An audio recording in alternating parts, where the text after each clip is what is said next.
your brain ready for the ride of a lifetime. Move it!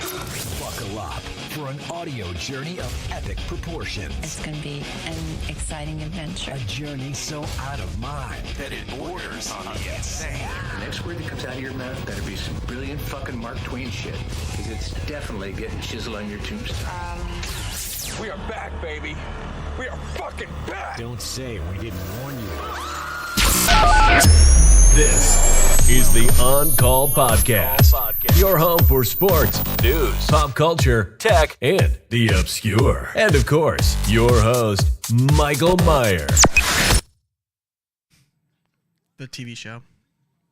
I don't know if you remember Ash's Muck. Goes to Professor Oak and is like hugging him all the time. Always cracked me up. I always loved Muck. Are you going to be the very best? Oh yeah. Do you see the first Pokemon movie? Yeah, in theaters. Oh, me Like too. a champion. The first, that's where you I get saw Pokemon 2000 in theaters like 3 times. Got to get a all the cards. Mewtwo card and everything. Yeah. Yeah. I'm trying to think. There was something else you could get in the first movie. I used to get all the Burger King Pokeballs with the gold-plated cards. Oh yeah, yeah. This is the On Call Pod. Or I'm sorry, it's the MVZ podcast, which can't really see, but it's behind Zach. I haven't hung it up yet because I'm still waiting on the hoodies from Dan. One day we're gonna get our hoodies. One day. I hope. I friggin' hope. Frustrated, but it's not all Dan's fault. He's not the one who actually made the hoodies. The person who made the hoodies sent the hoodies rather than me to Dan. And Dan's got a couple of different addresses, I believe, which has led to me not getting the hoodies. So, like, one of your Christmas presents is going to be pretty late. No worries. No worries. How much do you miss the NFL? A lot. I miss it a lot. I'm ready for. I mean, I like the NBA fine. I like it to make money. So then I like it in the playoffs, but I don't like it in the playoffs to make money because it's not as easy to make money. But I feel like I'm just watching AAU basketball. because they don't. There's no teams. There's no real teams anymore, it feels like. There is. I mean, if you watch, all right. So you have NBA League Pass now. You'll watch it, and you'll be like, whatever. Wait until March, late March, April. Like you watch these same teams. Then you'll be like, whoa, they can play like this. Like the average score in the NBA is like 110, and it just drops. The defense gets so much better. The ball movement gets so much better. I love playoff NBA basketball. Is fantastic. It's my first sip of any alcohol since the Super Bowl. And this is what I drink, is that zero carb Bud Light Next. Mm-hmm. It tasted good then. But now it's been a minute. No, I'm not going to drink it. I didn't like that sip at all. Gotcha. I think the diet has changed my palate a bit. That was ugly. So I'm kind of stagnant on my weight loss. How are you doing? You've been pretty inactive. Yeah, it's been awful. You know, living on bagged goodies, I'm guessing, just laying down. Just been lazy. I mean, I can't do anything. So Since your balls got cut off. yeah, I'll pick back up when I cleared to lift more. I'm not allowed to lift more than 10 pounds right now. So I guess we'll see what happens when I get cleared to lift more than 10 pounds. It's hard to even go to the bathroom then. You can't even pick up your dick and go to the bathroom, huh? I was trying to give you a compliment. Yeah, something like that.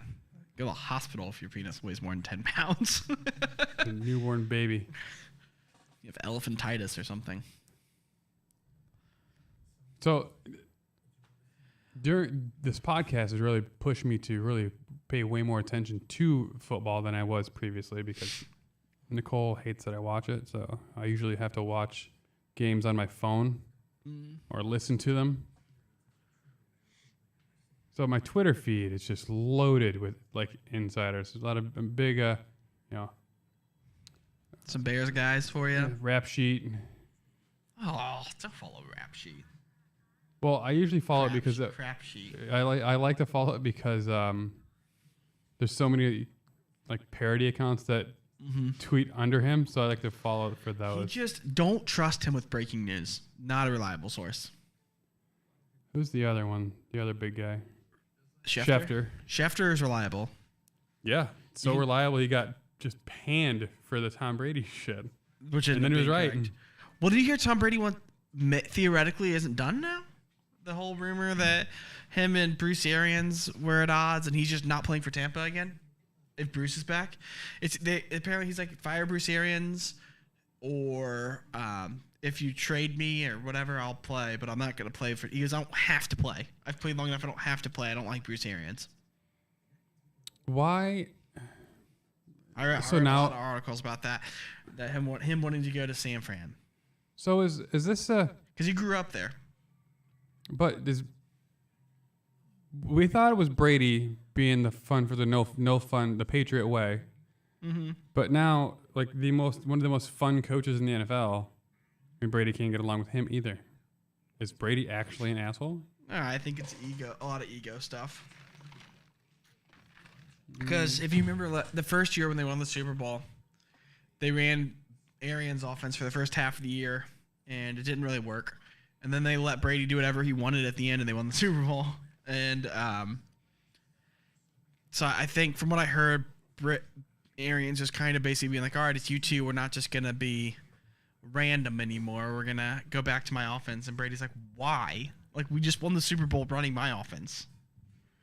Like, why would we go backwards? And so I think that's a big part of it.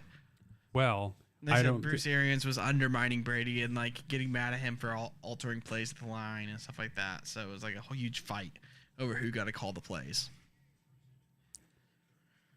Considering it's the ultimate team sport, there's a lot of pissing contests. Yeah. Well, because Arians probably wanted some of that credit that Bill was getting, and here he's like, I won a Super Bowl, and no one's giving me any credit for it whatsoever. You know what I mean? No one talked about Bruce Arians winning a Super Bowl at all when they won. It was all Tom got his 7th. No one gave a crap that Arians won. The quarterback's always going to get the credit. Well, Bill got credit, and I think that's kind of what Bruce is thinking. Like, what the heck? Well, Bill's also like the GM, the defensive coordinator. Right.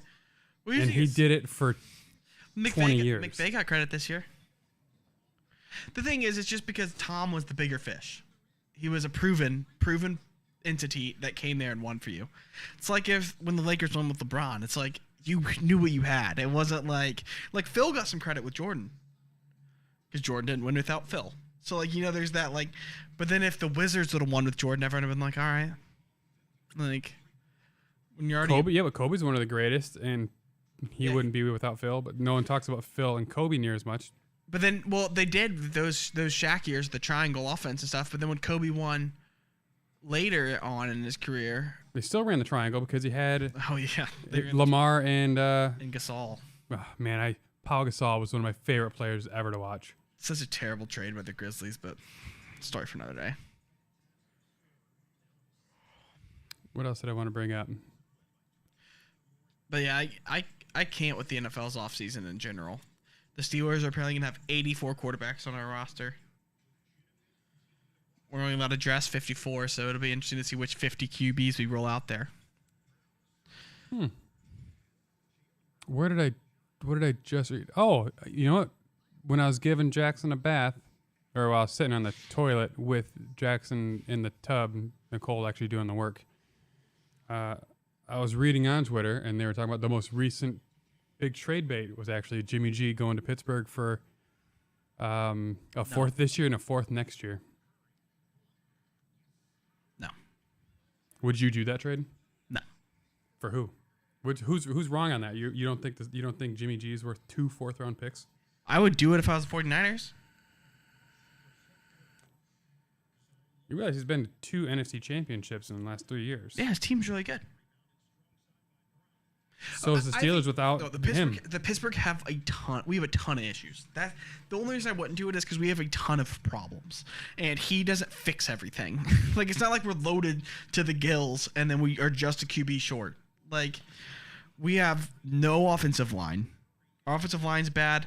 Our defensive line looks like they might be okay next year. We had like 4 guys to injury. Our corner's thin. Like we have a lot of stuff we need. We don't have a fast receiver. I think we need a safety. I think they would have made the playoffs had they had Jimmy G instead of Big Ben this year. We made the playoffs with Ben. Not sure you guys suck though. You guys just suck. All right. You would have won the first game. No, you weren't Chiefs. You're right. This year's the same. We maybe get a different matchup in which we maybe win, but yeah, you just make it past the wild card round. Yeah. So my thing is, first of all, that just shows you how good Tomlin is, because I just said that I think we have way too many holes to be a contender, and I think Ben was terrible, and yet we still made the playoffs. But the other thing is, we want to run an offense with a mobile quarterback, so we won't do that. We hired an offensive coordinator who wants to do play action bootlegs and stuff like that. So trading for Garoppolo makes no sense. Because to me, we're not going to win this year no matter what. Unless we get like Aaron Rodgers and a lot of people that signed for the minimum, something crazy like that. We're not going to be a serious contender. So to me, test out Matt Canada's offense. He wants to do. You hired him, so you bought into it. You know, as an organization, we hired this guy who wants to run the triple option and stuff like that. Or not triple option, RPO. He wants to run RPOs. He wants to do play action bootleg, stuff like that. You bought into it because you hired the coach. Sign Mariota. Sign Tyrod Taylor. Sign, you know what I mean? Like, sign a guy who's mobile, even if they're not good, just to see how his offense looks and see if that's something you like. Because what if you run it and you're like, yikes, he's terrible. We hate this offense. And you have to hire a new offensive coordinator. So why go all in on a mediocre guy? To me, if I'm the Steelers, I'm likely just signing Carson. I'll sign Carson Wentz if the Colts cut him. I'll sign Jimmy if the 49ers cut him. Like, if we're getting him for nothing. But I'm not giving up stuff for guys who are... Jimmy's only like $1.5 million dead cap, so like he's a big savings. Wentz, I think, hits for like $17 million or something. They're talking about the Colts might just cut him. That's a lot of money to lose. Yeah, they save money though too. They save like I think his dead cap's like 15, so they save like 15 still by cutting him. So if you're not going to start him, but the funny thing, the thing that cracks me up is I keep seeing they're going to cut him. I'm like, for what though? Like, who are they going to start then? Oh my gosh, I hope, as someone who has not wanted the Colts to do well because I grew up in Indiana, I hope they do a similar trade for Jimmy G and then cut Carson Wentz. Do the Carson Wentz trade for Garoppolo. And then it just works out the exact same way and then the same problem a year or two from now. This could be one of the biggest quarterback movement years. Oh, yeah. The funny thing is still, my predictions are super boring. I think Jimmy G stays. I think Rodgers stays. I think Russell Wilson stays. I think Derek Carr, who's the rumor to go to Pittsburgh, I think he stays. I think 90% of them stay where they're at, as far as the guys who are under contract. There's not a lot of quarterbacks that really get traded. How do you... The thing is, like, you have to have a for sure plan in place to trade a quarterback, especially if you have one that's in the top 15. Like, the Vikings can't get rid of Kirk. Right, and exactly, and that's another one that's supposedly going to be traded. Like, for what? Yeah, like, the thing is, it just doesn't happen. Kellen Mond looks like a huge project. They didn't even want to start him the last game of the... They didn't even want to start him when Cousins was out. Like, yeah. What's it, Zimmer? Do you want to see Kellen Mond more? No. I see him every day. Yeah, that's the thing. It's bad. Like, the thing is, it's wild how many quarterbacks supposedly are going to be available to be moved. Baker is supposedly going to, like, he's a free agent. So, like, are the Colts going to sign Baker? Is that their whole plan? Cut Cousins, sign Baker? Because, like, if as Pittsburgh, the thing is, I have no interest in Baker Mayfield. Zero. I'd rather Mariota. Like I said, I would actually rather Mariota anyway.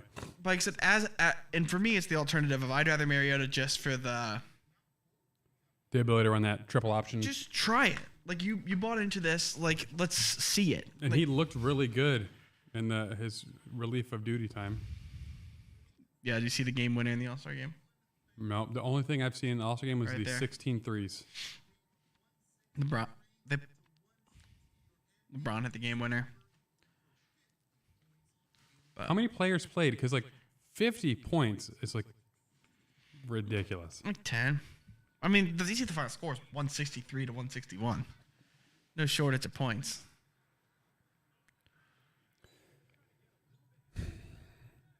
I think the Niners have to keep Jimmy because They have to. Because they're not they don't gonna get have anything for him. they don't come with a true position of strength because The only way you trade him is if you get anything for him. Like a third even. If you could trade him for a third round pick, you do it only not for the third because he's probably worth more than a third, but because of the like $20-some million in cap you free up to go sign other people to build your team because they're ready to contend right now.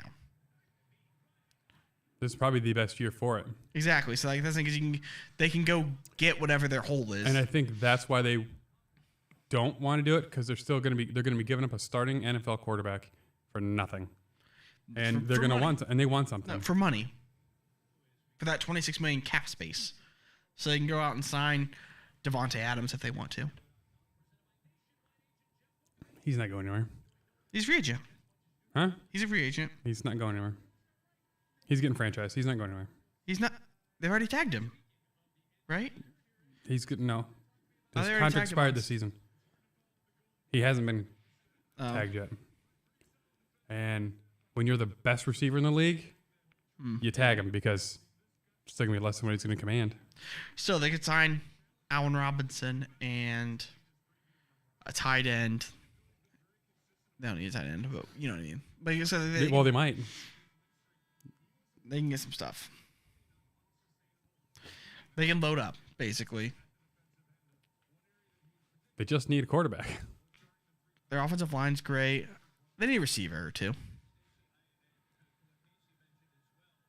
They're growing. Their receivers are growing. So they're young. Debo's good. I don't know about Ayuk or that Jashawn Jennings. Yeah, Ayuk was I'd bringing in like an Allen Robinson makes a lot of sense. bringing in Allen Robinson on any team is probably not a bad idea. Why doesn't like get a veteran in that locker room for a wide receiver? All their receivers are so young. Get a chain moving veteran. I'm a big Bears Twitter follower, so after learning all this shit about how Yeah, and Justin Fields is another one supposedly was going to go somewhere. No, he's not. that one's ridiculous. I don't know who are these insiders are posting that because no one. The NFL, it's hard to click on anything right now. It's all just trying to get clicks. That's all it is. This whole right now. Can't buy into anything until early April. Luke Getsy's already been sharing the playbook and going over everything he wants Justin to work on and everything. Like he's not going anywhere. No, it's early April is when you can actually start believing stuff you're seeing. It's so Obviously, far away. free agents who sign, or if they're talking about free agents, but like the draft, so much changes until until then, and then,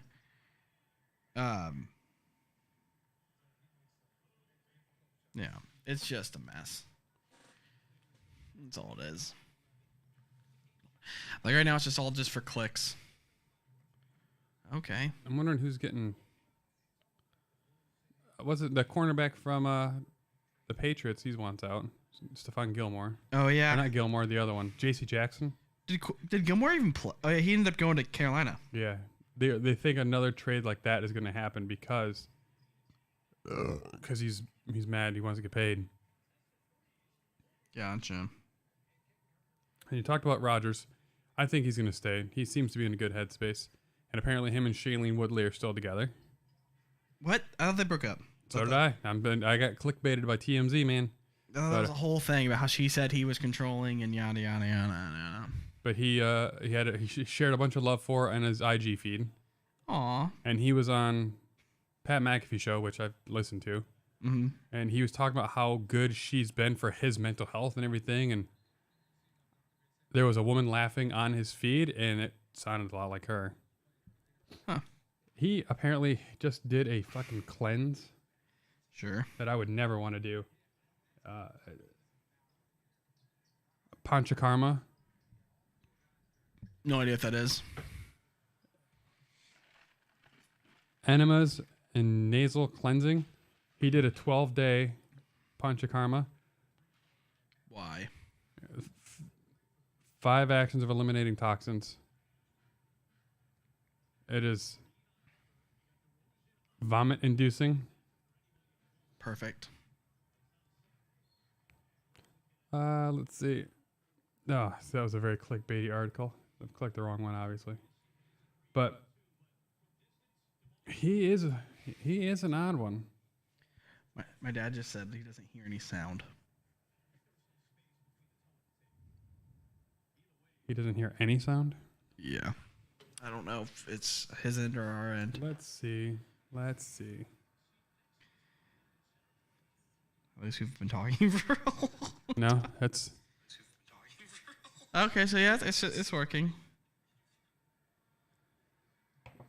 Well, that's good. Oh, let me switch cameras here real quick. Maybe that's what it is.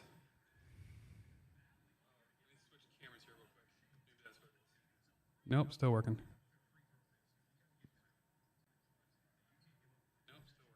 Wow, that's a delay, though.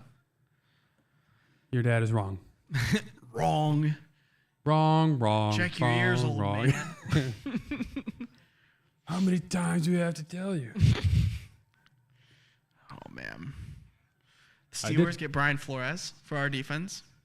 Linebacker coach. Do you think he moves The best forward? linebacker coach in the game. Do you Guaranteed. Think, do you think he moves forward with his lawsuit and shit? He said he was going to. Do you hear how we got him?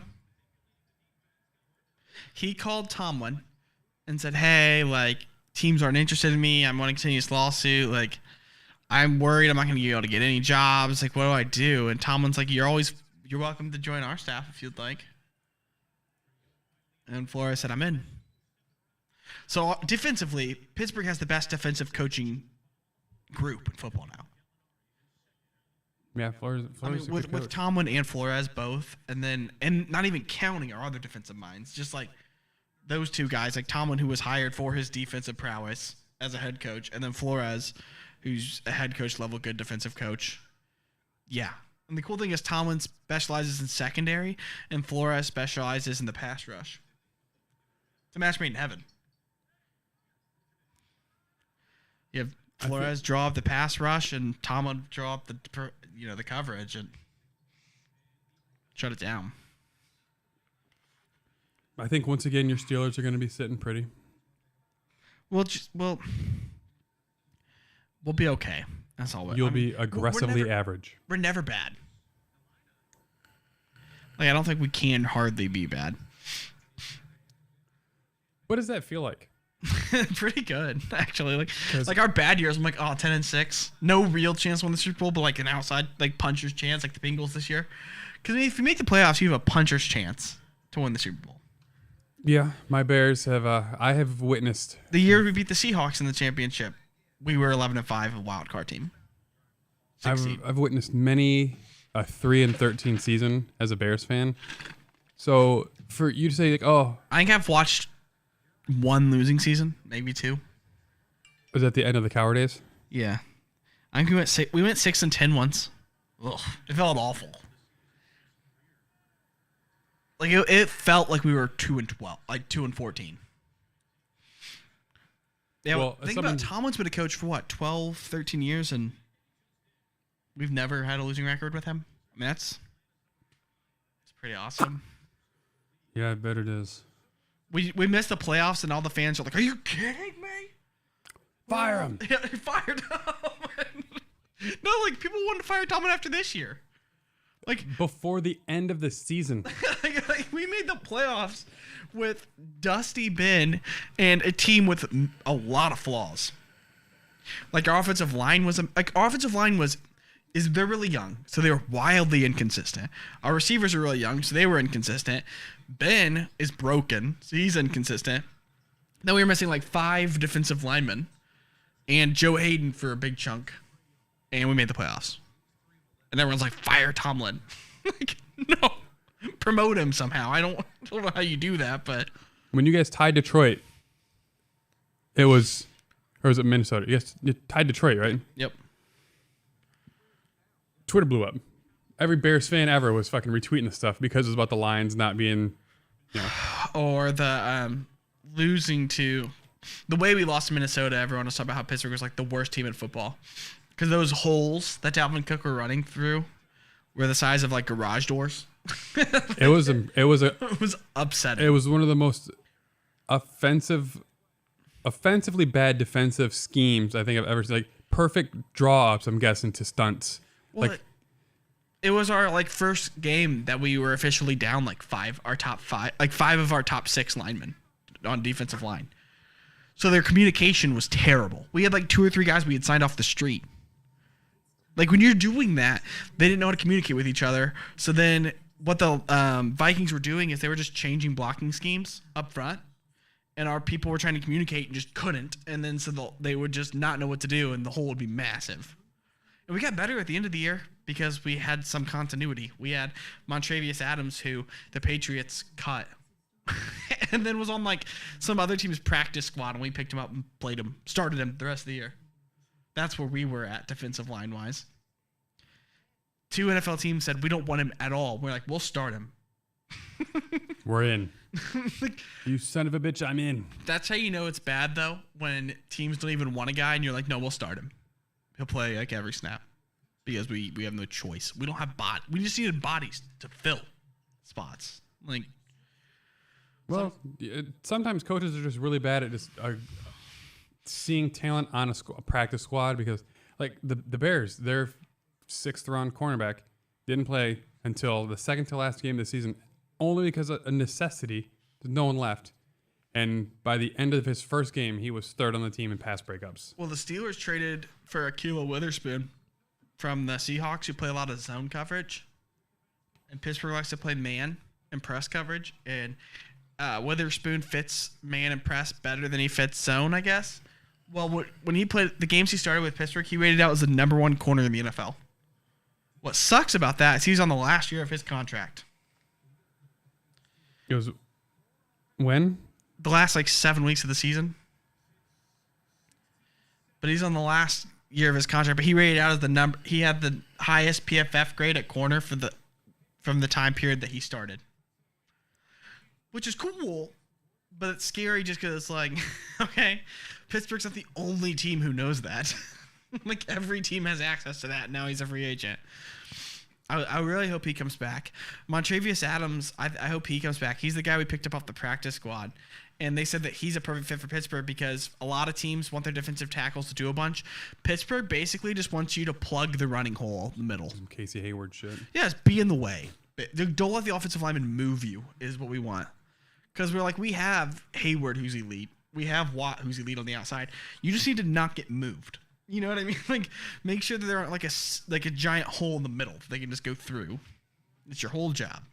And he's good enough to do that. So it's not a bad job. For any new dieters, Publix started carrying these BioSteals. 10 calories. Ooh. Cam 1. Oh, it's not even zoomed in. Zoom in. There it is. There's the focus. 10 calories. No sugar. They're pretty bomb. They taste good. They're 2 for $4. Loaded with electrolytes. Number 1 ingredient, water. Second one, electrolytes. Sodium citrate, potassium citrate, calcium citrate, mag carbonate, sea salt, and then citric acid. It's pretty delicious. You can buy a 4-pack. And if you buy the 4-pack at the grocery store, it's got a picture of like Serena Williams and Patrick Mahomes on it. So it's got some big names behind it. there you go. I went to buy some TB12 stuff to see what it was, and it was so fucking expensive. I was gonna have to take out another mortgage to do it. So I was like, maybe next time. I don't make UGG money.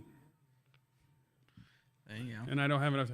Even if I bought one supplement, It's not enough to be on the TB12 plan. So I figured, guess not. I'm trying to do that Charlie Sheen diet. Booze and hookers? Tiger blood. Drink that tiger blood. I got that fucking Adonis DNA. Speaking of weird things to put in your body, did you see this? What? Laced cupcakes? Attractive Louisiana ex-teacher admitted to giving her students cupcakes laced with semen. Laced with semen? Her husband's semen. Why? In her trial, she said that her husband did all of it. He poisoned them and then gave them to her, saying he made the cupcakes for the kids. What the heck? No possibility for parole for 40 years. That's a lot of charges of sex crimes. I mean, 68 were dropped, but still. Oh.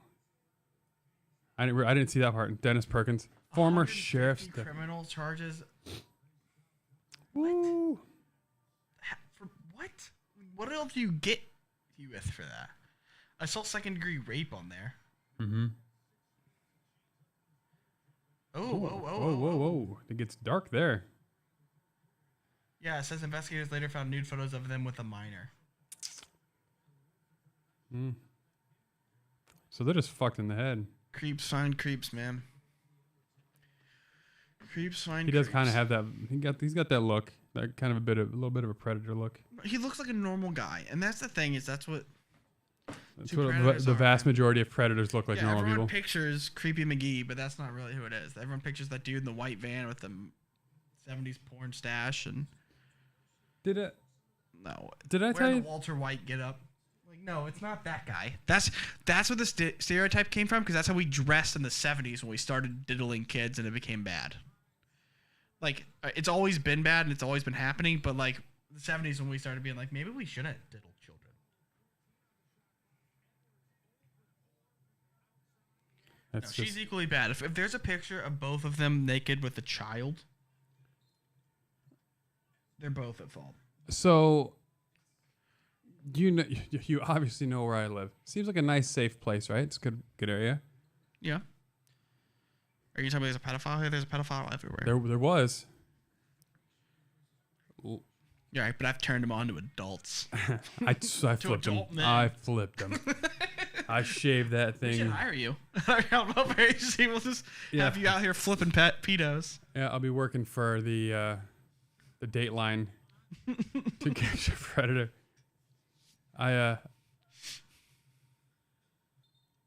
It just blew up on my Facebook feed one day. Guy lives a half a mile away. He would break into his daughter's room when she had sleepovers and would take pictures of the sleeping kids. 12, 13. See, that's not illegal. That's just weird. Possessing photos of underage people he was trying to do upskirts and stuff like that over years. See, but that becomes just the sleeping kids isn't illegal. When you're trying to get pictures of private parts, it changes. Yeah. But I'm saying, like, the thing is, let's take that out of it. It's still creepy. Like, but like, it's just like, it doesn't cross the line of like illegality yet, but it's still like, ooh. I think other stuff had come that he'd gotten charged with. It's kind of like how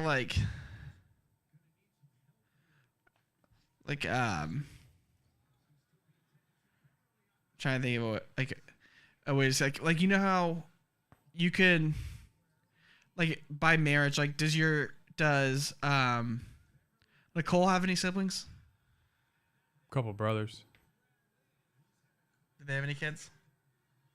Children, yeah. Little. Yeah. But I'm saying it's like where, like, you could grow up with them, and then when they're 18 and you have sex with one of them, it's not illegal, it's just really gross. Because you're not technically blood related to them. Even though you're step siblings? your No niece. step siblings. Half siblings. All right, but you know what I mean? Like, even if they're her biological sibling, and you see them all the time, Like that's something I've thought about a lot. That's kind of weird. Like, because my parents got divorced. I'm like, if my mom dated like my dad's nephew or something, like she's not related to them at all. Oh, My dad's sister's kids. Like, you know what I mean? Like, that's technically legal, even though it's creepy because you watch them grow up. I actually knew someone who he married a lady, and his daughter was like, I don't know, 6 at the time. And then he ended up cheating on his wife with her daughter when her daughter was like 21. That's messed up. When it goes to that, Like, you have to know that they were doing something. You have to think at some point. There's no way that you saw them from 6 on and didn't do anything until you turn 18. That's where it's like. Well, they didn't supposedly do anything until she turned 21, but. Yeah, well, to avoid any. It's still messed up, though. I mean, it's just like, even if it's true, that's still weird. You raised a child, and then you know what I mean. Even if they grew to be an adult, it's still messed up. Oh, thank you. Love you more. Wrong. I think I broke her. I said thank you. She was like, "No, I wasn't talking to you." Because when you're not, she's 9 now, right?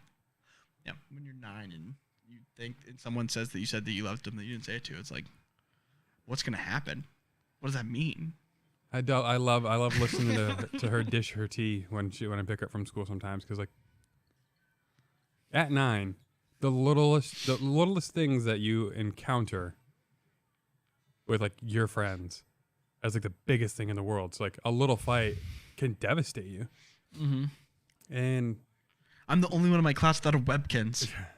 So yeah, looking back, I listened to her stories like, oh my god, I was this bad. Yeah.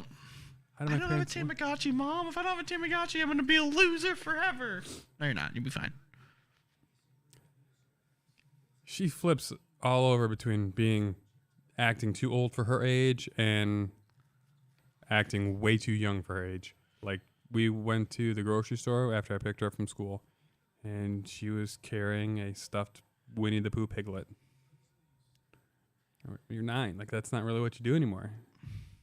She was role-playing with it, talking to it, and had like a full-blown conversation. Like, you haven't done this in like 5 years. Like, I don't know what you were doing right now.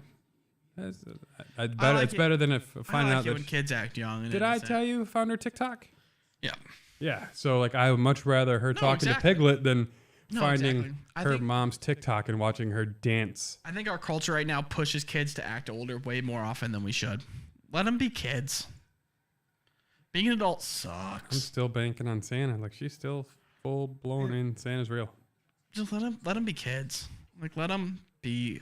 Like, people, and the thing is, everyone's like, oh, no one's, people don't like movies and stuff anymore.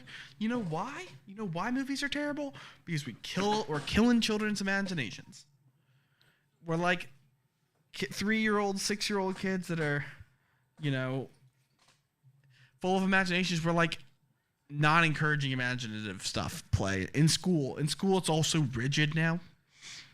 Teach to test, man. That's all it is. It used to be like when I was in school, there was some like drawing and some creative writing assignments and stuff like that. And like there used to be even more of that. Now they don't even mess with creative writing. It's like an elective class you can take in college.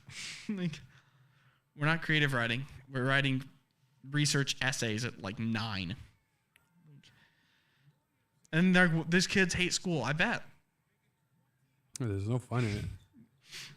You mean the kid doesn't like writing or typing Times New Roman and Times New Roman double space, 3/4 inch margins, 3-page paper on the history of yarn? Like, that 10-year-old's not into that? Oh man, shocking. I couldn't grow up in today. I would struggle in today's school.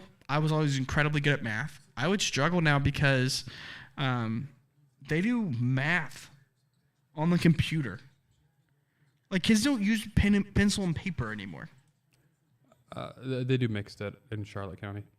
Like, I've been in a lot of classrooms from like my old jobs. But they do track it. So much. Yeah. So much stuff on the computer. I don't like multiplication and division is so much better to have a pen and paper. And that's how I taught her to do it. And it's hard. Like when I spell shit, sometimes I'll fucking. But everything's so technological now. It's like, at least if we're gonna have, if everything has to be techie, give the kids like a little tablet thing that you can use like a stylus to write on to do their math, because it's so much better than typing. Typing numbers is satanic. That is against God. It's not the way God meant for math to be done. When we had to do homeschool for the pandemic, it's the reason about that giant ass whiteboard. Yeah, but like on the computer now, like they do everything on it. They'll be like I'll see kids like typing lines and then taking a button to like drag another. I'm like, that's so awful. I think that, and they've already proven that there's a correlation to drawing and memorization. Well, some kids aren't visual learners. Some kids are tactile, and the actual writing it is like a hands-on thing, to where typing isn't. Like, because there's different types of learners, auditory and visual, and yeah, it's like what they talk about. You write it, you see it, you hear it, you say it. Like there's a bunch of different. So like you're supposed to, in order to learn something, you're supposed to do 3 of them. So if you're immediately eliminating one. Well, and also, I mean, some people just take better to the other thing. Some people, they hear it and it sticks to them. I'm a visual learner. I learn best from looking at things. Like on a vocab test, if you give me like a vocab test and there's words and there's definitions and all that stuff, I can just sit there and look at it and rattle it back in my head and I just get it. And even when I'm taking the test, I'm like picturing where it was on the paper type thing in my head. So like I'm a visual learner. But there are some people who can only learn doing hands-on activities. There are some people who they don't do well looking at stuff. Like everything's kind of moving around in their head a little bit, and they need someone to say it out loud. I mean, so it's all different. But we're going more and more to just visual learning in school and auditory, just lectures. And actually, I think they're getting less lectures at grade school. Grade school is just straight up, just do it. Here's the formula. I show you once, now do it. Like, it's not great. Poor kids. It also sucks for teachers. I could not be a teacher. Like, it's such a fucking thankless job. So much work, so little gratitude, and no pay. I know. I can't imagine working a job like that. No, but he says ironically. Social work, teaching, police officers, firefighters, all those types of jobs suck. Well, firefighters, everybody loves a firefighter. So they get more love and cred. Cops get some credit from some people. From some. And some hate from others. But like the batch of bad cops really ruins it for the good ones. Yeah. And then teachers, doesn't matter if you're good or bad, and then no one likes you. No shit. If you're a good teacher, your students hate you. Parents love you. If you're a bad teacher, everybody hates you. It's just bad. Like, it's so wild that like the public service jobs are the jobs that get paid nothing. The jobs that help society. Like, I was just saying, like, cops and firefighters, they don't make diddly poo either. I'm gonna make an app or something. I'm gonna be a millionaire next. I think it's my next plan. Sell this podcast. What are you watching these days? I've been going through Justified recently. Again. Justified? Yeah, I'm close to the end of season 3 right now. I've been watching Chicago Fire, actually. Peacock. And it's been pretty good. I forgot how good of a show it is. What is this story? So, old boy Tom Brady, who's leaving the NFL, retired. Supposedly. Making himself a movie. With Lily Tomlin, Sally Field, who else? There's some other ladies in it. Jane Fonda, Lily Tomlin, Rita Moreno, and Sally Field.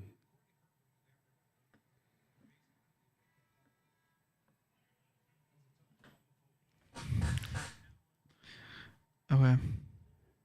That's all I really know. It's just Brady's going to be in it and producing it. About his life? About him or just a general? It's a movie about him, but it's not necessarily about his life. Okay. And then that was a bad story too. That was I sent you that one though, right? Yeah, that's messed up. So about that. So another story. Poor student had his legs, fingers amputated after Chinese takeout. But they don't really talk about in the story until the very end, or do a glaring thing. Kid only had one vaccine of all of the required vaccines to go to school. From like kindergartens, he truly wasn't. So were they faking him? Antonio Brown style? Yeah, here's your fake card, yeah. You think AB ever plays again? Yeah. Do you think AB and Tom to San Fran next year? Gronk traded to San Fran too. But man, look at those What was legs. it for? Like, what did he get? Rickets? Rickets. I don't even truly know what it was. Neisseria meninginitis. Meningococcal septicemia. Well, I know sepsis became from the organ failure. That's messed up, man. Messed up. Oh, okay. So yeah, okay. So it was truly from not being vaccinated. And was he someone who could be vaccinated? Yeah. There's always those rare people who can't get their stuff. And those are the people like herd immunity is important for.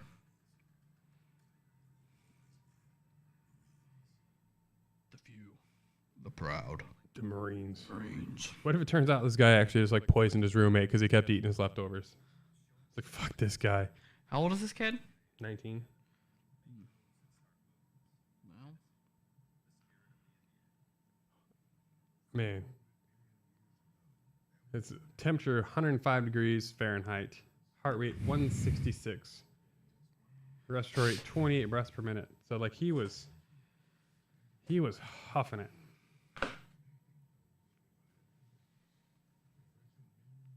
That had to be fucking scary.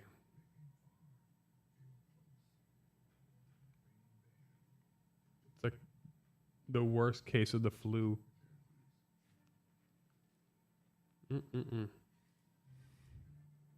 So besides I've been watching Chicago Fire.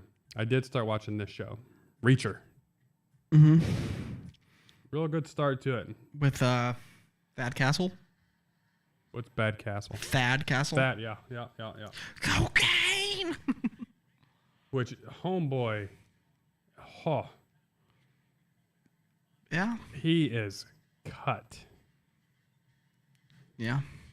So who for those who haven't seen this is the main character who is he's so big.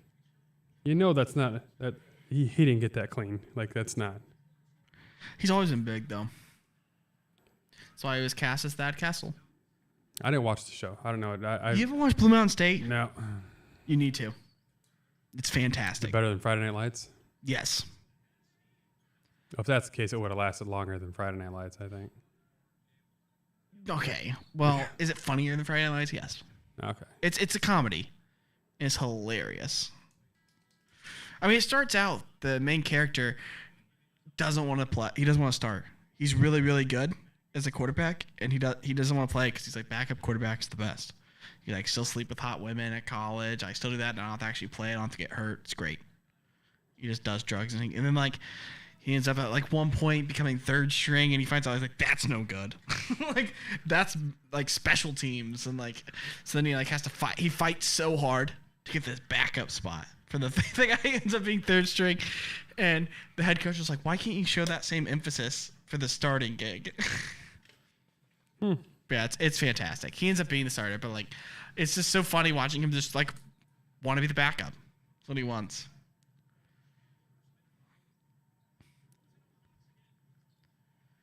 It's great. It's funny. Thad Castle's pure gold. What show was that on? What channel was that? Netflix? I don't know. It used to be Hey on Siri, Netflix. what channel was Blue Mountain State on? Hey Siri, what channel was Blue Mountain State on? It's on Tubi right now for free, and Pluto, and Vudu, and Amazon Prime. Sitcom that premiered on Spike, now Paramount Network, on January 11th. Yeah, it's on Tubi, Pluto TV, Vudu, and Amazon Prime. Prime it is. Who has Tubi? Everyone is free. That's got to be loaded with ads then, right? Yeah, probably. I'm not doing that. Yeah, it's fantastic. Like it's quite funny. Thad Castle's great. So he asked Thad Castle for dating advice at one point in time. He's like, "Go upstairs and show her your boner." Great advice, man. Always works. That's what the ladies are into. It's the Louis C.K. method, huh? Yeah. Do you mind if I just take care of myself right here in front of you? The problem is, I think that's what he was leaving out, was the asking. Yeah, you know, he should get a lot of credit. And there people said, "Oh, I was intimidated. I didn't feel like I could say no." He literally asked you. Yeah. That's like asking for consent for sex. You saying okay, and saying he raped you afterwards. Well, Maybe we shouldn't talk too much about rapes because maybe we get canceled for talking about it. I feel bad. The delusions. We both got into a pretty big nice girls and nice guys thing on Reddit. And it's just like, there's just so many delusions of how people think they're supposed to act. Which led me down another rabbit hole of another subreddit, and that was, I'm the main character. oh.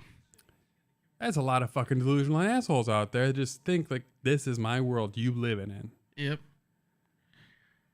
Yep. That's pretty normal. Very cringe. A lot of cringe out there. It's bad. The Reacher's good because everyone seems to love it who's actually read the books because he's so much like the original Reacher in that he's just a fucking huge buff motherfucker and loaded with one-liners like Reacher's getting up to go to the bathroom, or he just sits down and he's talking and the guy's like sitting super next to him in the jail scene and he goes, "I'm not a ventriloquist. Get off my lap." And he's like, "All right, man, you don't hear ventriloquist in a one-liner too often." He talks a lot of shit, and I like it. 2 episodes in. And what's it on? Prime. Definitely better than the OG, because the OG was movies with Tom Cruise, and the people who read the books say they would never watch the movie because Tom Cruise is 5'5", 120 pounds. And Reacher is 6'4", 250 of muscle.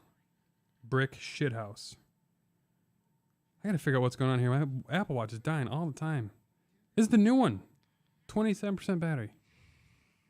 This Halo thing, I charge it once every 6 days.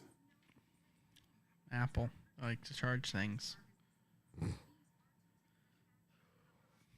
Had to get up early. Yeah, you heard the lady shitting on me before we came out here. How long how I don't turn off the alarm. It's true. I'm bad about it. You hear the same alarm every day, you kind of like, your body just gets used to it. So I sleep through it sometimes. I'm still up first, but it goes off for a little bit before I get up. I got up today to my phone vibrating to a phone call from the groomer who was at the front door to wash and give Aria her clippings. Shit, don't give me no credit for that. Then I woke up to my phone vibrating. Didn't bother anybody. Got up, let her get groomed, and then started making Savannah's lunch. No. No. Only about the bad parts. Let's see here. Hour in. Do you want to plow through the whole premise of today's episode was the top 5 TV couples? Let's do it. All right. Oh, my Dogecoin is down to 11 cents a share. Yeah. I'm going to go pee first. I don't want to plow too fast. but we'll go through it quickly. So I'm going to play one song and be right back. You guys can listen to Himitsu.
Alrighty then.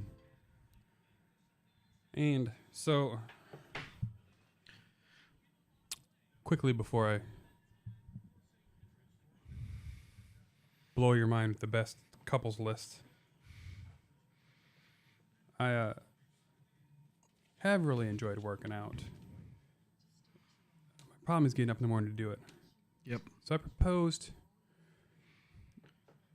I wanted to get a power rack and a pulley machine, because that's the vast majority of what I do at the gym involves the pulley machines, whether it's lat pull downs, curls, all that. Nicole was sitting where you are, charting on the computer, and I was looking at him, and she was not happy. And it's like, oh, babe, she's like, well, you're never gonna be happy with your stuff, and it's never something cheap that you can just get for $20 to make you happy for the day. Why is it gonna be so expensive? It's like, well, I'm listing stuff on eBay to pay for it. I'm not even trying to use money that it's in the bank account. I'm listing the stuff that I bought, and it's in that computer. It's underneath that table. So on all that. Camera lenses. listed. It's a good deal. It's $400. Gym's $41 a month. I'm saving money over the course of the year. Yeah. I don't know. I do want to work out at night. For not like 45 minutes even at night versus an hour in the morning. It just seems way more conducive to a happier life. Well, plus you could be lifting, watching something on TV with Yeah. the volume on. So the 4 TVs at the gym, one is HGTV, one is Fox Business, one is Fox News, and then one plays ESPN2. See, like, my gym has like all the ESPN channels on it, but it doesn't matter because there's no sound. There's no sound. And they're all talk shows. It's like, what's that It's- doing for me? Well, yeah, when you go in the morning, yeah, it's like I'm trying to That's all watch. ESPN is anymore. Yeah, it's true. It's always like a. ESPN is all just debating shows. It's like, you know how fun that's not with no sound? I don't like them anyway, but with no sound, it's even worse. I truly miss the 90s of SportsCenter, where SportsCenter was on 11 hours a day. Yeah, and that's what you wanted to watch. Rotating hosts. And then they just had like PTI around the horn. Yeah, like you could plan like when you got home At like from school. 4:35 and like 5:30. They had The only debate shows was like They had Sports Nation for a while. They had Sports Nation around the horn and Pardon the Interruption, and that was like it. Now it's all day, every day. yeah, Keyshawn, Jay Will, and It's too much. I don't Max. care. Steven Smith's on for freaking 8 hours. he is ESPN at this point. And the whole thing is like him and Skip both are just people that their whole job is to make things to make you mad. They are e-news for sports fans. And the worst part is like it's scripted. Like it's Shannon Sharp and Skip Bayless on Fox now. That's all scripted. They disagree. You're gonna tell me that they disagree on every single topic ever? Every single topic they disagree on. Every single one. Max Kellerman and Stephen A. Smith disagree on every single every single topic they are the opposite on. No, they're not. They agree on some stuff because they're people, and people don't disagree on everything. Yeah. It's very much it's whatchamacallit. It's Dems versus Republicans for sports fans. Who's the top 5 quarterback? After the Super Bowl, the debate of the day is Patrick Mahomes is not a top 5 quarterback in the NFL. It's so annoying. Freaking Gwen. Saying he's not top 3 for the future. She thinks it's Burrow, Allen, and Herbert. And then she uses the fact that the Bengals got to the Super Bowl as proof. And I'm like, all right, Mahomes beat Allen, and Herbert didn't make the playoffs. So like, there's more to it than just who goes the furthest. Yeah, he's been to the Matthew Stafford's not the best quarterback of football, and he won. yeah he's been to the championship 4 times in a row, or the AFC Championship, yeah. He's won 2 Super. He's been to 2. He's won 1, right? Yep. In 4 years, he's been to the AFC Championship 4 times. And he's been to the Super Bowl twice and won once. MVP already. Yeah, he's better than Burrow right now. He has the record for most passing touchdowns in a season, right? Or did Brady take that back? He still has it, right? Manning has it. No. Yeah. Is that 55 still? Yeah. It's a ton of touchdowns. No one's hit 50 since then. There's only been 2 quarterbacks that threw 50. Tom and Peyton.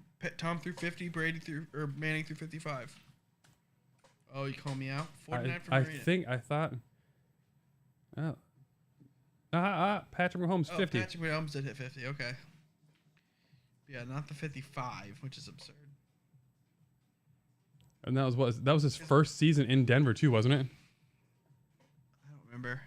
And then they got their asses stomped by the Seahawks. They were good. That was the year with Welker and Julius Thomas. Demaryius Thomas. Yeah, the 2 Thomases and Welker. That was amazing to watch. That was a stat padding season, though. He tried to throw as many as he possibly could. And I understand that sounds weird, like who doesn't try to throw as many touchdowns as they can, but Mahomes did. That year he threw 50, he did not try to throw as many as he could. They let up in games. Yeah. He could have thrown 55. He could have thrown 5 more if they just kept going, basically. And now because they've been so good for so long, it's like they just don't turn it on. Well, people just forget. That's what's funny is people just forget At how good. Mahomes is. They just they take it for granted. It's like the LeBron thing. LeBron averaging 28, 8, and 8. Everyone's like, yeah, so. And then Trae Young will have 29 points, 8 rebounds, and 8 assists, and 2 steals, and ESPN will be like, Trae Young went off. It's like, yeah, it's like LeBron is average for like 20 years, but yeah. But they used to do that too, like with Paul George, when he would have like a 10-game stretch that was similar to LeBron's career averages. Yeah. They would talk about how great he was. And I'm like, LeBron's averaged that for like a decade at this point. And you're trying to tell me that him averaging it for 10 games is ultra impressive? Like, Paul George really did get a whole lot of fucking love that whole time that he played for the Pacers. They were really good. Yeah. But they couldn't beat LeBron. Paul George is he better than LeBron? I said that was the rotating news all the fucking time. And that's the thing I always talk about with the LeBron thing is think about how many people who have been argued that they're better than LeBron at a given time when LeBron was the best. I mean, he went through Kobe, Kawhi, Steph, Giannis, KD, Paul George, like Harden, Derrick Rose. I mean, like all these different guys, are they better than LeBron? No. It's just crazy how. Like the think about how many there have been though. His career is so fucking long. There's been like 10 guys who they're like, is he better than LeBron? Carmelo for a little bit, not for long, but not for long, yeah. But I mean, like, there's always been these guys, and it's just like, no, like LeBron's the best. It's always him versus someone else, you know. Oh, look at that! I mean, 19. He's kind of even showed it with this new All-Star format where you get to be captains. Goes him versus Steph year 1. Him versus Giannis a year. Him versus Kevin Durant this year. I forget who it was I forget who the other one was last year. But, like, it's just funny how it just keeps happening, though, where, like, LeBron's the constant.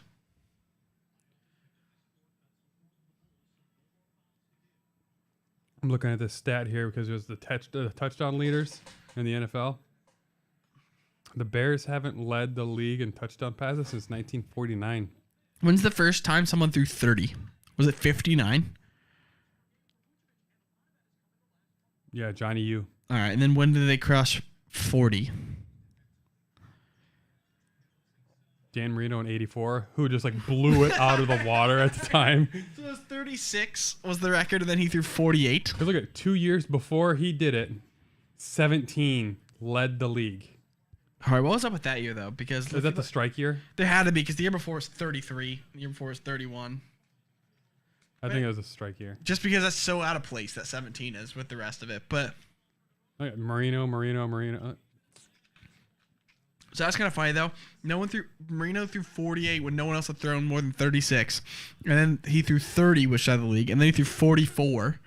And then no one else throws 40 again until 1999 when Kurt Warner throws 40. The greatest show on turf. And then again, no one throws 40 until Peyton throws 49. What is that? Isn't that kind of weird to think about? That, like, the first 4 seasons where someone threw 40 touchdowns, it was 49, 48, 44, and only one was barely there. And then again, look, 32, 31, 50. Look at even. Now we're throwing 40 every year. Look at 19. No, 2017, 34. Yeah. And 36, 2015. Look at 2019. Look at the leader. You don't get enough credit for that. People forget about that. People always talk about like they don't like Lamar. They don't like Lamar. Like, I don't like him. He threw 36 touchdowns in 2019. What are his career stats year by year?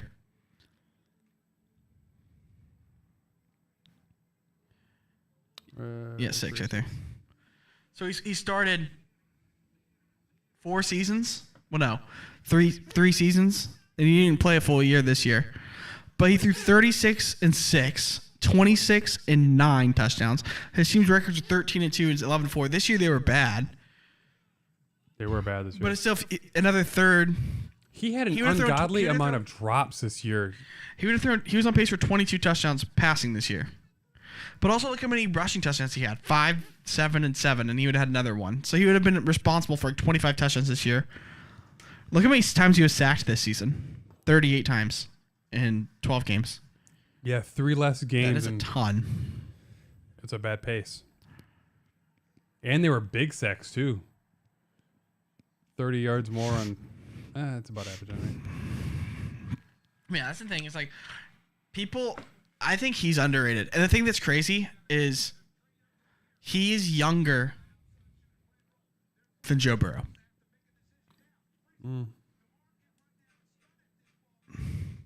Just something to think about. Yeah, he's only 25. Yeah. I mean, that's absurd. He was just 21 and starting quarterback. The people just don't do that. Did he grow? How did... He's so good. He must have an early birthday. He does have an early birthday. That's 1 year. Why is it 21? So he... To me, all right, so this year was his big bad year, right? It was the year he was so terrible. It was also the year they didn't have a running back, and they had to sign Le'Veon Bell. Yeah, they and had Latavius Murray. Yeah, like 3 ACLs before the season so started. like if they had Dobbins and Gus Edwards, I bet his stats are better. Their offense is built to run the football, and they didn't have anybody the defense was even worried about, and he's never had a receiver on his team. So to me, I think Marquise Brown is better than he gets credit for, but he does have he's got to work on his hands. He's dropsy. He is, but he's shown improvement every year. No, but his route tree is very one-dimensional. He's a deep threat. He's a deep threat. But the problem is with them is if he doesn't burn his guy, who does he throw to? Mark Andrews. Yeah, but that's it. Like it's sort of like if Mark Andrews doesn't get open and Marquise Brown doesn't roast his guy, there's no one. That's why that Rashad Bateman's going to be so huge that they just drafted. If he gets it together, like if he ends up being good, I think Marquise Brown's a good burner. He's a good piece, but he's not number one. He's not going to be that guy who's like, in today's NFL, you need like an alpha type guy, and he's just not going to be that guy. And that's not even like an insult. Marquise Brown 10 years ago would have been like an awesome receiver to have. Like, you know, like the receivers had Burris and Ward. Back then, you just had to have guys who knew their roles. Nowadays, most good teams have an alpha guy. Whether it's Jamar Chase or Cooper Kupp or Tyreek Hill. Like someone who you can just feed them the ball. Deebo Samuel. His career average, his passer rating is pretty good. No, he's good. 98-1. Yep. The problem, he gets shit on so much though, like his playoff rating is abysmal, 68-3. I mean, 30 points is a big drop. In 4 games though. Because he can't win. He hasn't won. He got one in 2020. No, that's what I'm saying though. But 4 games, like I mean, that's just such a small sample size. It is hard. And like, who they play? It'd be interesting to see who the Ravens played in 18, 19, and 20. Postseason. They beat the Titans 2020. Oh my God, that was a good game though. I understand he threw 180 yards a pick, but he ran for 136 yards. When they lost to the Bills, though, threw for 162 and rushed for 34.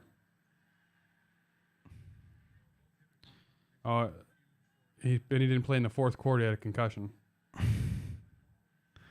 I wonder. That was the 2020 season. Mm-hmm. Or right there was 2019 postseason. They lost 28-12, 4 field goals. He threw 365. Yeah, and ran for 143. Barely 50% passing. Yeah, but he also ran for 143 yards. He had 508 yards of offense. He won the MVP in the Super Bowl. He had 508 yards, and they had 12 points. That's just not getting touchdowns. Yeah, that's inefficient. In their red zone, yeah.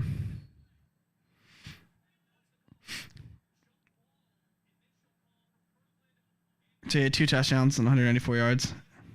Yeah, held to 25 yards.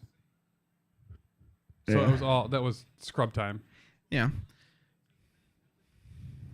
Maybe that's scheming then. Maybe it's not even him. It's just like A big part of it's just not having offensive weapons. And then by the time you get to the playoffs, you're playing good defenses, and they're able to just dare him to throw it. I think is a big part of it. I think that's the main thing. It's like against a bad team, he just tears them apart. And then against teams like Pittsburgh, because my dad never likes Lamar, and he always says that it's like he's like when we watch him, we're not good. I'm like, yeah, but we have an elite pass rush who can get after him with like 4 guys and not let him run. And he doesn't have the receivers, so I'm like against us, he's kind of exposed. But like if he played on Pittsburgh, for instance, with like Deontay Johnson, I would love to see what that would do. Like if he had a guy like that who could just get open all the time. so. Because he doesn't have a route running receiver. Onwards to the top 5 TV couples that we have. Let's do it. Number 5, I have Elliot and JD. Okay, that's fair. I like them a lot because of they're like friends first, which I really like. And they don't make my list because of their on-off tumultuous relationship. Yeah, that's fair. I instead put JD and Turk, actually. That's your 5? Yeah, that's true couple. That's true love. That would be my number 1 if I was counting them. I just struggled because they weren't actually romantic. I wanted it to be, yeah. That's why I didn't put them high. Yeah, but yeah, they're the best. They're the best couple on TV. Sorry, I'm with you. Number 4? I have April and Andy from Parks and Rec. Chris Pratt and Aubrey Plaza. Okay. That's a good one. Ben and Leslie would be an honorable mention for me, but they wouldn't make my list because when people are too perfect like that, it turns me off. Like I'm like, that's not real. No, you need a little bit of a hiccup, like a... I mean, Ben's just... Well, not even that. Just Ben's just a perfect person in that show. And then Leslie is the perfect employee. That's always been my qualm with Parks and Rec. Is like, none of them really hardly have flaws. Like, even though Ron's like a libertarian or whatever, he's the perfect libertarian. It's true. There are... Like, they're all the perfect... They're the ideals of... Yeah, they're the perfect archetype of whatever they are. Whatever archetype they fit into, they are the perfect representation of that. But that's not how people work. You know what I mean? Like, I am going to go next for my number 4 would be Doug and Carol from ER, which is a show you haven't seen, but they just 4 seasons of just watching their love grow, and then they split up a little bit and she tries to date someone else, and it's just like their bond is pretty strong. He leaves the show because he's going to be a fucking movie star and he's so damn handsome. He comes back for her last episode before she leaves the show to swoop her away. And then... Is that George Clooney? Yeah, just before the end of the show, they return together, and they're still together like 12 years later. Nice. So I love Doug and Carol. Not Doug Funny. Not Doug who? Doug Funny from the animated show Doug from Nickelodeon. Oh, gotcha. Number 3, do you want me to go that Snake? I don't care. Number 3 for me, I have Luke and Lorelai from Gilmore Girls. Okay. Do you ever watch Gilmore Girls? I did. I fell out of love big time with Rory because she sucks. That dumb bitch doesn't know how to be happy, and I actually called my high school sweetheart Ace, like the guy from The Resident called her. I like him. He was in a great movie called fuck. It's not John Tucker Must Die. It's something about dating and going to hell. He plays an asshole. God bless it. Got nothing for you, but like I like it because Luke is so awesome, and again, like it's that same dynamic of like friends first. Like they get along the whole time, basically. I think it's because they both have a wonderful delivery. I love her rants. Mm-hmm. And like even when they're fighting, like the thing I like about them is even when they're fighting, like he'll like begrudgingly still help her. Even when they're not dating, even when he was completely mad at her and she was kind of being the worst or something, he'd always begrudgingly just go do whatever. You know what I mean? I do. Like the part where he's already like a broken husband. Like the part where I don't know if you remember, this is really specific, but like when she wants to get her van fixed and it's going to cost like twice as much money as buying the exact same van would cost. But she's like, I have all the memories in this van. And Luke's just like, fine. He just fixes it all up for her. I hope they serve beer in hell. His name is Tucker Max. That's what I was thinking, Max Tucker. Tucker Max must. That's a good movie. He's a fucking asshole in that movie. Plays it great. It's based on a book. Everyone should watch that movie. Yeah, I'm a big fan of that relationship. Number 3.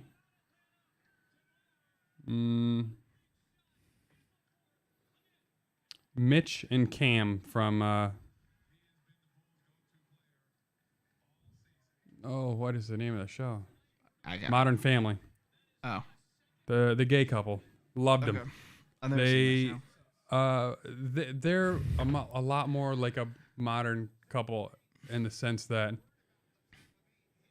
they're two very different people with good hearts. One is, whimsical and sees the best in people. The other is very literal. And without the other, they wouldn't work. Because you're so whimsical, you're flying too close to the sun, your wax wings melt.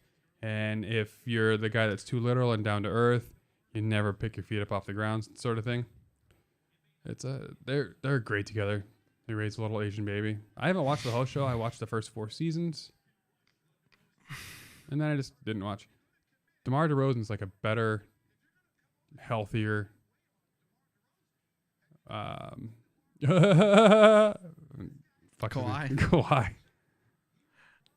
How about Kawhi or DeMar? Like considered the worst free agent signing in the NBA by like 3 different, like Bleacher Nation and stuff like that. Because no one thought he had the best year of his career at like this late of a stage. At 32. Dude, it's unbelievable. He's having the best year of his career. Vooch has been great. Like, this team has been super good, and they don't even have Lonzo and Caruso back yet. Caruso is a godsend. So good defensively. He's worth what? Like, they're going for the win. He's worth what, 8 points or something a game? His plus or minus is like 8 or 9 points. Something like Hi, that. baby. What's that? You walked out like you had something to say. Here's your number 2. Number 2.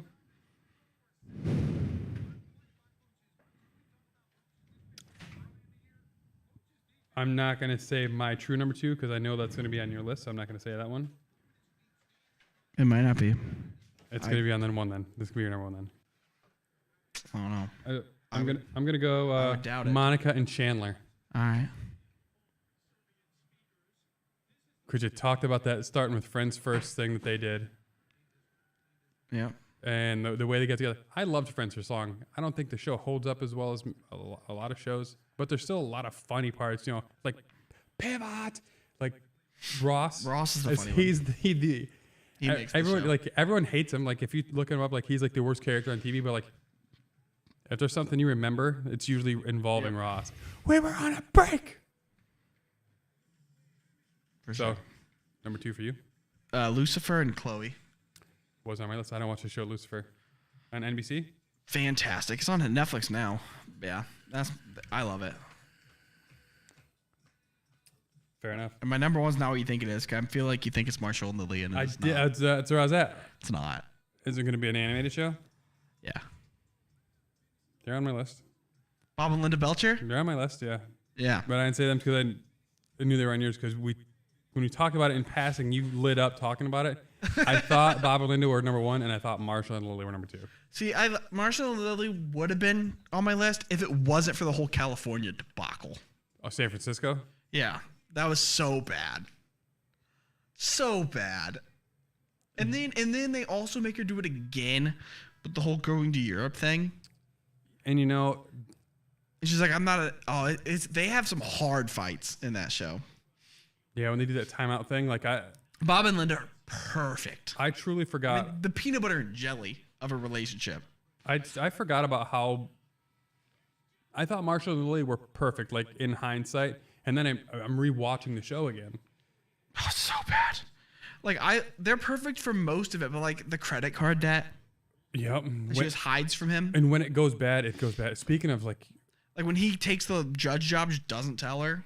Like they have a couple like just glaring things like what they would have ended a real life relationship. Yeah. You talk about hiding things from a loved one. I actually I almost cried at a patient's house today. He's had a rough life, although he's very fortunate in his pocketbook. His daughter had died several years ago of breast cancer.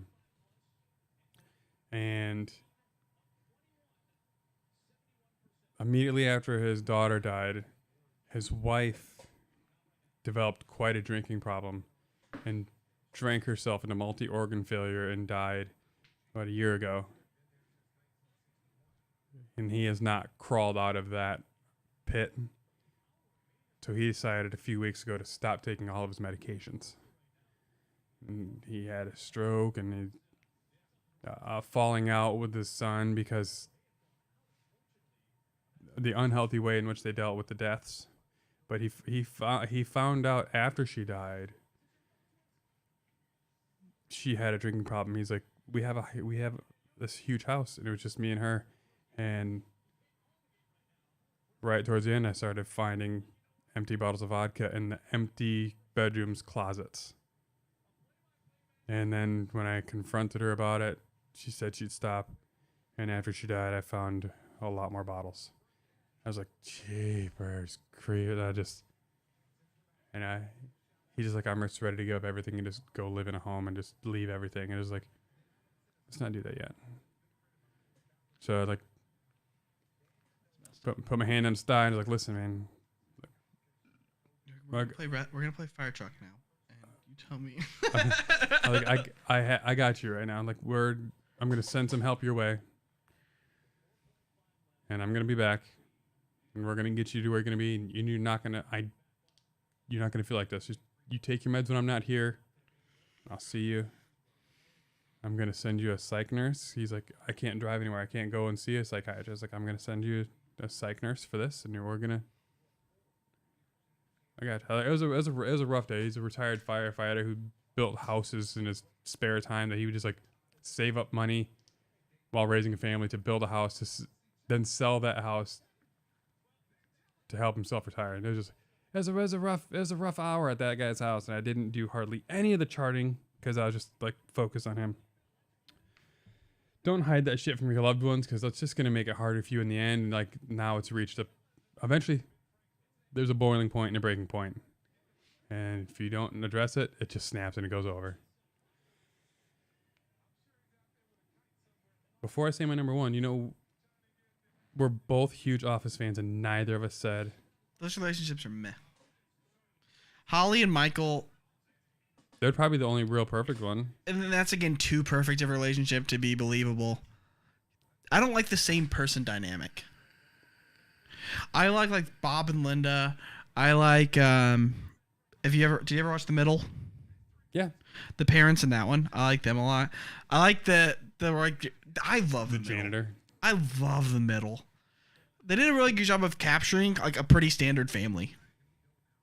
The environment helps it a lot, I think. Like it's just such a true middle class. Yeah, it's just a family that could just exist on any neighborhood. They didn't cast anyone who was overly attractive or anyone that was overly anything. It was just basic people. I might actually have to disagree with you about someone not overly attractive because Mike Flynn is a really handsome dude. The janitor is a good-looking motherfucker. He's great. But he's someone who could, like, if you saw a guy who looked like him at a child soccer game, you wouldn't be like, yeah, he's not. Like, you wouldn't be like, it's not like you're seeing George Clooney or Brad Pitt, like someone who's just like unbelievable. He's an attractive man, but that could exist in society though. Like if he was married to great bone structure is like his big benefit. If he was married to the woman he was married to in the show who wasn't that attractive, no one would be like, really? Everyone would be like, yeah, makes sense. You know what I mean? Like, it's like, yeah. Jim's looks fairly average to most of the show. Yeah, and then he didn't get checked until after The Office. Yeah. Oh yeah, he got fucking ripped. But look at Steve Carell. He looked pretty. Chris Pratt. Well, yeah, but he got fucking handsome during the show. At the very end, he got jacked, and I love the way they covered it. Do you remember? He's walking on the street. They're like, "Oh my gosh, how much weight did you lose? Like, what did you do?" And he goes, "Yeah, I just quit drinking beer."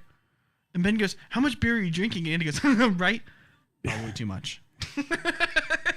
Yeah, so he got ripped during the show because he got popular, and then he got Guardians, and then he came back to the show. I'm surprised he stayed on the show because must had a good contract.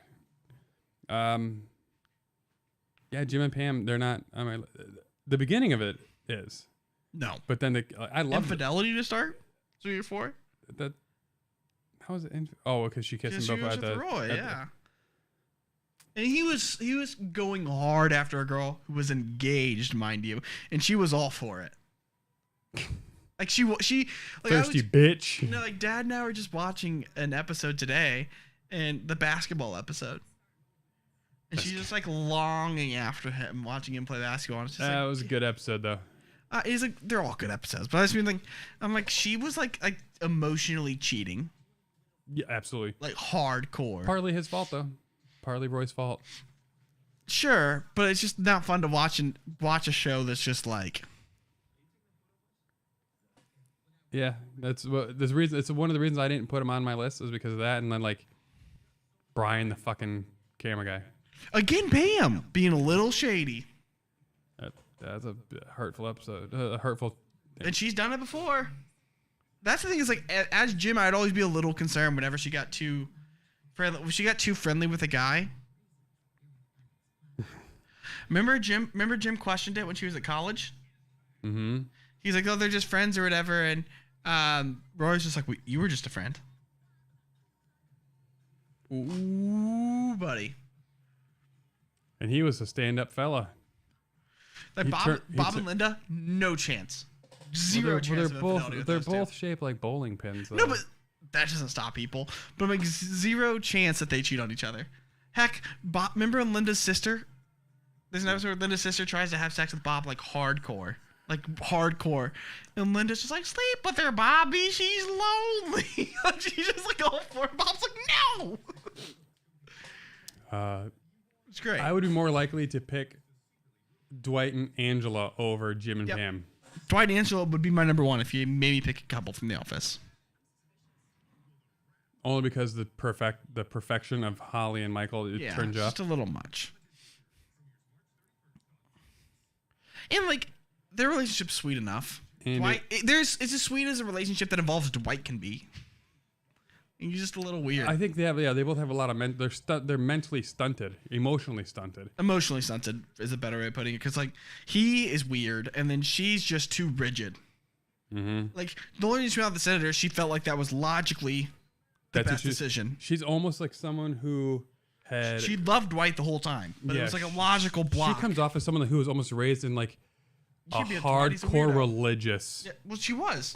She was singing the song like. She could have been on that show with the bride, The Handmaid's Tale. Mm-hmm. Oh, so my number one, Corey and Topanga. Boy Meets World. It's a good one. There's a little infidelity in that one, but they really faced that head on, and it had to do with distance from each other. And man, I cried. I was emotional watching the show, and it was a time like I grew up with them, so it probably hit me harder than like if my daughter tried watching that now, she just would not. And what sucks, Boy Meets World was on for years and years, and I got to grow up with them. Those kinds of shows will not be on for her. They don't last that long. They're like, because streaming has ruined it. You binge everything. You don't get that same emotional attachment, involvement. Like, well, also just like wild TGIF. things, like Fresh Prince of Bel-Air.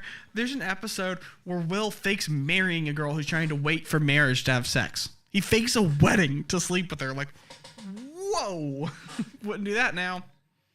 Like they had like real issues back then. Yeah, that's another show I fucking cried watching. When Dude, I want to watch the new one. I'll watch it eventually. That's on Peacock too, isn't it? Yep. But yeah, I cried hard when he. Now, mind you, Uncle a lot Phil? of people are upset because like, it's not the same thing. I'm like, they said it wasn't gonna be the same thing. They told you it was gonna be a drama. Like that's the point. He's supposed to be like a more realistic thing of what would happen if you took a kid from the ghetto and put him in Bel Air. Like it's not gonna go smoothly. Yeah, it's not a lighthearted Saturday morning Yeah. cartoon like Hang Time. It's Saved by the Bell. Saved by the Bell did face some shit, except Caffeine like pill the addiction of. So they really I'm dramatized. I'm so excited. I'm so excited. I'm so scared. Yeah, they really dramatized something that wasn't. But they did discuss marijuana use and stuff. Yep. There's no hope with dope. I still watch the episode where they were famous and they sang the songs with Casey Kasem in that episode. That's a good episode. Watched it several times. Anyway, there's our top 5. People are gonna hate it, especially because like I have not diversified my movie watching much or TV shows. But anyway, I got some charting to do. I have a lot of notes to put in for that fella. Yuck. All right, well, good luck, man. I will see you soon. I'm sure we'll be talking. We'll be playing some Pokemon Arceus. Yep. Arceus. Next time I come, I'll bring my thanks for some trading. Yeah, I won't buy the. It'll save me from having to buy the link. Get your satchels so you can get some stones. Right. You need that peat. Yep. Maybe I'll start riding the bear. Ride the bear. All right. I can say it's been real, it's been fun, and it's been real fun. All right. I hope you guys have a wonderful, wonderful evening, and we'll see you again next week, I'm sure. I'm not on call until next weekend. No. Weekend after. The first weekend of March, I'm on call. It is next weekend, isn't it? Yeah. Yep. Next weekend. All right, y'all motherfuckers. Take it breezy. And we'll have a lot more football news when the free agency comes on, which is March 16th. Until then, we'll see you later. Thanks for listening to the On Call Podcast.